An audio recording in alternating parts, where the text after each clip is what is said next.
Class 11th में biology लेने के बाद हर स्टूडेंट का कहीं ना कहीं डॉक्टर बनने का मन होता है। वह यह सोचता है कि मैं एक अच्छा डॉक्टर बनूं, मैं MBBS, BDS, BA, MS इन्हीं सब डिग्रीज में एडमिशन लेकर के एज ए डॉक्टर अपना कैरियर बनाऊं। लेकिन हम में से बहुत सारे ऐसे लोग होते हैं जो यह सपना पूरा नहीं कर पाते और कुछ लोग ऐसे होते हैं जो इस लाइन में भी नहीं जाना चाहते, वो और सारी कैरियर ऑप्शंस को देखना चाहते हैं।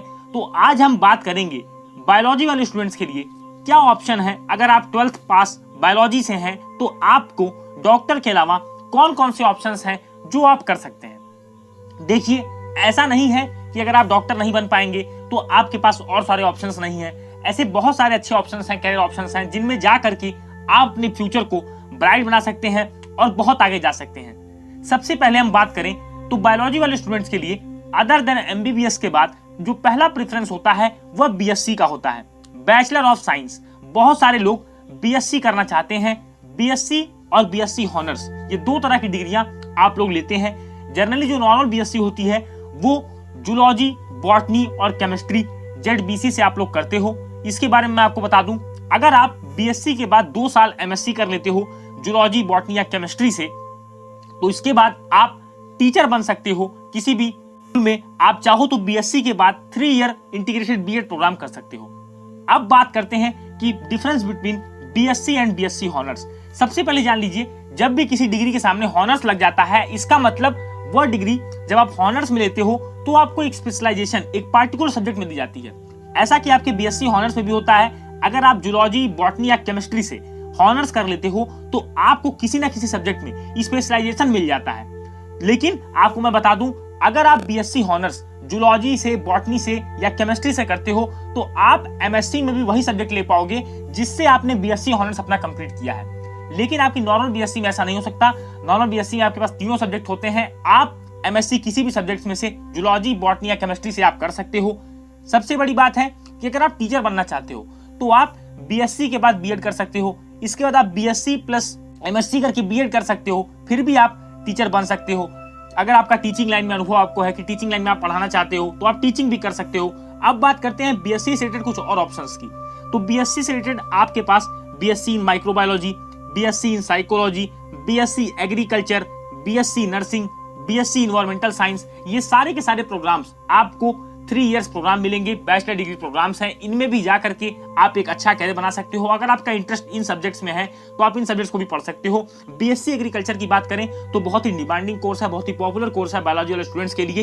ये 4 इयर्स का कोर्स है। इसमें तरह तरह की यूनिवर्सिटीज अपने एग्जाम्स कराती हैं। आप इनके माध्यम से स्टेट यूनिवर्सिटीज, सेंट्रल यूनिवर्सिटीज में आप ज्वाइन करके BSc इन एग्रीकल्चर कर सकते हो। अब हम बात करते हैं कुछ ऐसे कोर्सेज की जो आजकल ज्यादा डिमांड में है और इंडस्ट्री के हिसाब से, मार्केट के हिसाब से बहुत ज्यादा इनकी डिमांड होती है, जो कि BSc इन फूड टेक्नोलॉजी है। मैं आपको बता दूं, BSc इन फूड टेक्नोलॉजी की ड्यूरेशन 3 इयर्स की होती है, लेकिन जब आप इसको ऑनर्स में करते हैं तो ये 4 इयर्स में होती है। लेकिन साथ ही साथ इसका एक बेनिफिट भी है कि अगर आप BSc honours in food technology कर लेते हो 4 इयर्स का, तो आप डायरेक्ट UGC नेट निकाल करके आप रिसर्च के क्षेत्र में प्रोफेसर आप बन सकते हो, असिस्टेंट प्रोफेसर आप बन सकते हो। बात करें BSc नॉर्मल जो फूड टेक्नोलॉजी में है उसकी ड्यूरेशन की, तो वो 3 इयर्स है, प्लस यहाँ पर आपको MSc करना होगा, फिर आप UGC नेट दे पाओगे।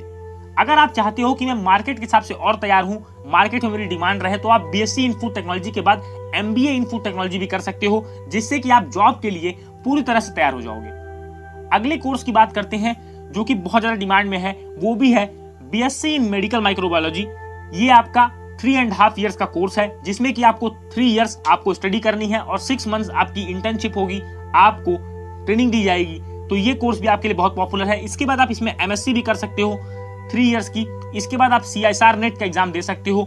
बात करें, आप लोगों के मन में एक सवाल आता है कि क्या बायोलॉजी वाले इंजीनियर नहीं बन सकते? तो बिल्कुल, बायोलॉजी वाले भी इंजीनियर बन सकते हैं। उसके लिए आपकी एक डिग्री है BTech in biotechnology, bachelor of technology in biotechnology आप कर सकते हो। BTech इसकी ड्यूरेशन 4 इयर्स है और ये बायोलॉजी वाले स्टूडेंट ही करते हैं। इसके बाद आप कहीं ना कहीं गेट निकाल करके किसी भी सेंट्रल यूनिवर्सिटी में, अच्छी यूनिवर्सिटी में आप MTech कर सकते हो 2 साल का। इससे आप लैब के लिए, रिसर्च के लिए पूरी तरह से आप एलिजिबल हो जाओगे। लैब वर्क के लिए, रिसर्च के लिए आप एलिजिबल हो जाओगे। तो ये भी एक बहुत अच्छा कोर्स है, डिमांड में है। इस कोर्स को भी आप कर सकते हैं। अब हम बात करते हैं उन स्टूडेंट्स की जो लॉ के क्षेत्र में अपना कैरियर बनाना चाहते हैं। जिनको लॉ में इंटरेस्ट है, जैसे वो सुप्रीम कोर्ट, हाई कोर्ट के लॉयर या फिर जज बनना चाहते हैं, तो वो कहीं ना कहीं बीएससी करने के बाद एलएलबी कर लेते हैं, इंटीग्रेटेड कोर्स 5 इयर्स का। आप चाहें तो नॉर्मल भी आप 12th के बाद भी आप भी कर सकते हैं, एलएलबी को भी एज ए कैरियर आप चूज कर सकते हो, लेकिन बीएससी एलएलबी करने के बाद इंटीग्रेटेड आप 5 इयर्स का कोर्स करते हो। अब हम बात करते हैं उन लोगों की जो फार्मास्यूटिकल इंडस्ट्री में जाना चाहते हैं, फार्मेसी में जाना चाहते हैं। उनके लिए बात करें तो सबसे पॉपुलर कोर्स है बी फार्मा। बी फार्मा की ड्यूरेशन 4 इयर्स है और ये कहीं ना कहीं बहुत ही पॉपुलर कोर्स है आप लोगों के लिए, अगर आप मेडिसिन इंडस्ट्री में जाना चाहते हो, फार्मास्यूटिकल इंडस्ट्री में जाना चाहते हो। एम फार्मा की बात करें तो एम फार्मा 2 ईयर का प्रोग्राम है और आप चाहें तो एमबीए भी कर सकते हैं, जिसकी ड्यूरेशन 2 इयर्स की है। एक कोर्स और आता है बी फार्मा से रिलेटेड ही, छोटा कोर्स है, डी फार्मा इसको बोलते हैं, और इसकी ड्यूरेशन होती है 2 इयर्स। तो इसको भी आप करने के बाद इस इंडस्ट्री में आप अच्छा कैरियर अपने बना सकते हो। अब बात करते हैं कुछ ऐसी बैचलर डिग्रीज की जो कहीं ना कहीं बहुत ज्यादा पॉपुलर है और डिमांड में भी रहती हैं, जैसे कि बैचलर इन फिजियोथेरेपी। जैसा कि आप देखते हो फिजियो का बहुत ज्यादा रोल हो गया है, हर जगह पे फिजियो की जरूरत हमें पड़ती है फिटनेस के लिए, तो कहीं ना कहीं इस डिग्री की भी बहुत ज्यादा मांग है। तो आप इसको भी कर सकते हो, जो कि 4.5 इयर्स की होती है। 4 इयर्स आपकी स्टडी है, 6 मंथ्स आपकी इंटर्नशिप होती है। आप देखते हो एक्सरेज के बारे में आप सुनते हो, वो रेडियोथेरेपी, तो बैचलर इन रेडियोथेरेपी भी आप कर सकते हो, जिसकी ड्यूरेशन 3 इयर्स है। इन जितने भी कोर्स मैं आपको बता रहा हूँ, इन सारों की एलिजिबिलिटी है कि आप 12th पास होने चाहिए with biology as a subject. अगर आप पास हैं तो आप इन चीजों को बहुत आसानी के साथ कर सकते हैं। अब हम बात करते हैं उन बच्चों की जो मेडिकल लाइन में बिल्कुल नहीं जाना चाहते हैं। अगर आप इन कोर्सेज को मैंने जो आपको बताए, इनको अगर आप करते हो तो आप प्राइवेट सेक्टर में बहुत ही अच्छा कैरियर बना सकते हो, आप गवर्नमेंट सेक्टर में भी जा सकते हो इन डिग्रीज के साथ। लेकिन अब उन बच्चों की बात करते हैं जो बायोलॉजी को 12th के बाद ड्रॉप करना चाहते हैं और ये चाहते हैं कि अब उनको बायो नहीं पढ़ना, अब कुछ एक्सपेरिमेंट वो करना चाहते हैं। तो आप बीए, बीसीए, बीकॉम, बीबीए ये सारी डिग्री भी ले सकते हैं। अगर बीए की बात करें तो आप 12th pass with any subject होने चाहिए, आप बीए कर सकते हैं किसी भी सब्जेक्ट में। बीसीए की बात करें तो आप बीसीए भी कर सकते हो 12th के बाद, अगर आपको कंप्यूटर में इंटरेस्ट है। अगर आप मैनेजमेंट में जाना चाहते हो तो आप बीकॉम कर सकते हो, आप बीबीए कर सकते हो, ऐसी सारी डिग्रीज आप ले सकते हो। बात करें जॉब अपॉर्चुनिटीज की तो आप जो बायोलॉजी के सेक्टर में अगर आप देखोगे तो आपको मेडिसिन लाइन में, मेडिकल लाइन में बहुत सारी जॉब अपॉर्चुनिटीज हैं। लेकिन हम बात करें गवर्नमेंट सेक्टर में तो गवर्नमेंट सेक्टर में आप एसएससी, बैंक, रेलवे वो सारे एग्जाम्स दे सकते हो जो ग्रेजुएशन लेवल पे कराए जाते हैं, जिसमें मैथमेटिक्स की डिमांड नहीं होती।